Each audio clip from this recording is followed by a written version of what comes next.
Hello YouTube family, કેમ છો? બધા મજામાં થઈશું. કેમ કે આપણા વિડીયો તો એ બધા મજામાં તો કેમ આજે આપણે આવ્યા હતા ભેહું સારવા. જો હું તમને બતાવું ભેહું. આ જો આ છે ભેહું. આપણી ભેહું સીરી રહી છે અહીંયા.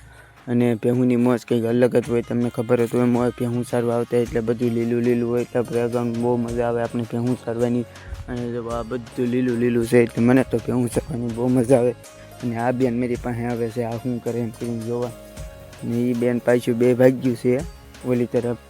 ભેંસામાં આગળ વી ગયેલી છે એટલે કે ના જાય છે. અને જો કંઈક નજારો આવો તો તમને નજારો કેવો લાગ્યો કોમેન્ટ કરજો. અને મને તો બહુ મજા આવે અહીંયા ભેહું ફરવાની. એમાંથી થોડુંક જેવું તેવું વાદળ નીકળીને વરસાદ આવ્યો હોય તો ઓર મજા આવે. અને આ છે પીલ પાપડો, આ છે પીલ પાપડો. એટલામાં પીલ પાપડા બધા હતા અને લીમડો હતો. અહીં ખીલકોડા ચકલા મોર ને એવું બોલતું એટલે ઓર મજા આવે. આ હા, બેકગ્રાઉન્ડ જવામાં કંઈ ઘટે નહીં એવું તો બેકગ્રાઉન્ડ છે. મોજ જ આવે, મોજ જ આવ્યા કરે ભેહુંમાં. ભેહું સચ્ચે ને આપણે રીતમાં વિડીયો બનાવતા ને એટલે ઓપી જામી. શું કહેવું તમારું બધાનું? તો લાઈક, સબસ્ક્રાઈબ, કોમેન્ટ કરવાનું ભૂલતા નહીં. હવે મળીએ બીજા વિડીયોમાં. તબ તક ચલીએ, બાય બાય.